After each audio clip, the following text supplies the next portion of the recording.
The Tides of Change. The Franklin Family Chronicles. The quiet town of Willow Creek had always seemed untouched by time. Nestled between rolling hills and a serene river that stretched into the horizon, it was the kind of place where everyone knew each other, and the days passed with a comforting rhythm. For the Franklin family, the town had been both a sanctuary and a symbol of stability. However, that peace was soon to be shaken by an unexpected series of events that would test not just the strength of their legacy, but the very heart of their unity. Welcome to Exceedingly Fruitful, where you'll hear the most captivating and relatable stories that will change your perspective on life. If you want more content like this, please make sure to like, share, and subscribe to show your support. Thank you. Jack Franklin, the patriarch, was a man of strong principles and unwavering loyalty. A successful businessman in the town, he had built a reputable construction company that employed nearly half the town's residents. But his most cherished project wasn't his business. It was his family. His wife Margaret had been his rock, and together they raised their 3 children. Emma, the eldest, who was known for her sharp mind and independent spirit. Luke, the middle child, who was always the peacemaker. And Lily, the youngest, who had inherited her father's tenacity, but also his fiery temper. When Jack passed away unexpectedly at the age of 62, the family was left in shock. But even in death, Jack's presence loomed large. He had left behind a will that would change everything. The family gathered at the Franklin estate, their faces drawn and pale. The lawyer, Mr. Harris, stood solemnly in front of them, clutching the document that would determine the family's future. As per Jack Franklin's wishes, Mr. Harris began, "The family business will be passed down to the person who can prove themselves most capable of upholding the values he held dear. To that end, Jack has set up a series of challenges. Each of you will have to step up, lead, and show you can honor his legacy." The room fell silent. The tension was palpable. Emma was the first to speak, her voice tight with disbelief. "Challenges? This isn't a game. It's our livelihood."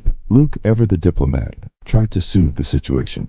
"Maybe this is Dad's way of helping us grow. He always believed in tough love."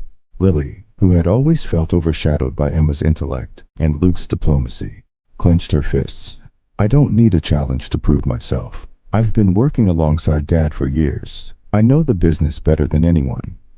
Margaret, who had been silent until now, stood and faced her children. "Your father's decision wasn't easy. He wanted us to learn, to work together, and to grow. He believed in each of you, more than you know."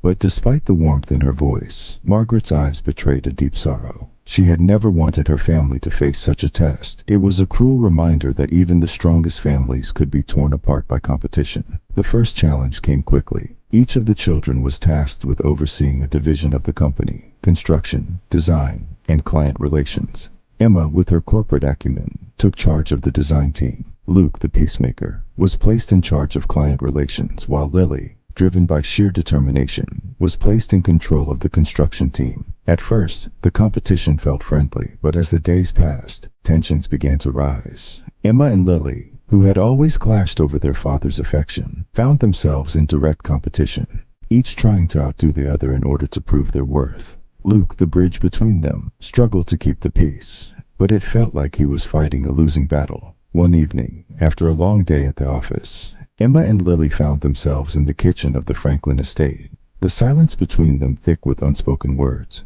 "I don't know why you even care about this company," Emma said, her voice dripping with frustration. "You've never cared about anything but winning. Dad always thought you were the problem." Lily's eyes flashed with anger, but she held her ground. "You always had Dad wrapped around your finger. You think I'm the problem. I was never good enough for you, or for him. But I'm not backing down now. I will lead this company, even if I have to tear everything down to do it." Emma stepped closer, her jaw clenched. "Then you're no better than the corporate sharks Dad always hated." Luke, overhearing the conversation from the hallway, stepped into the kitchen. "Enough," he said firmly. "We're supposed to be working together, not tearing each other apart." The tension was unbearable. The family was on the brink of a fracture, and with each passing day, the challenges set forth by Jack seemed to be pushing them further apart, rather than bringing them together. The final challenge came unexpectedly. Jack had arranged for a community project, a new development in Willow Creek that would bring new homes to the area. The family was tasked with designing and constructing the project together. It was to be a symbol of their unity, their legacy, and their ability to work as a team. But the stakes were higher than ever. Each child had grown more determined to prove their ability to lead. As construction began, the fractures within the family were exposed. Emma and Lily's rivalry reached new heights, and Luke was left to pick up the pieces. One evening, after a particularly heated argument between Emma and Lily, Luke found himself alone on the construction site, staring at the unfinished homes that symbolized not just their father's dream, but their own fractured future. His thoughts were interrupted by a voice behind him. "You know, Dad would have hated this," Lily said, her voice softer now. "He wanted us to be a family, not competitors." Luke turned to face her. "Then why did we let it get this far? Why did we let ourselves be torn apart by this stupid challenge?" Lily sighed, her shoulders slumping.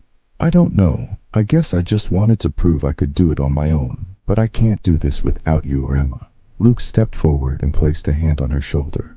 "Then let's stop trying to outdo each other. We can still finish this project together, for Dad, but only if we work as a family." As the project neared completion, the Franklin children had to make a decision. Would they allow their differences to destroy everything their father had worked for? Or would they finally come together, not as competitors, but as a united family? In the end, it was Margaret who reminded them of the most important lesson of all. The greatest legacy your father left behind wasn't the company or the land. It was the love and trust you shared. Don't let that go to waste. The Franklin family's story is a powerful reminder that legacy isn't defined by material wealth or success. True legacy lies in the relationships we nurture and the choices we make. In the face of competition, rivalry, and ambition, it is love and unity that hold the power to build something lasting. Now, we want to hear from you. Have you ever found yourself in a situation where ambition tested your relationships? How do you balance competition with love and unity in your life? Let us know in the comments below.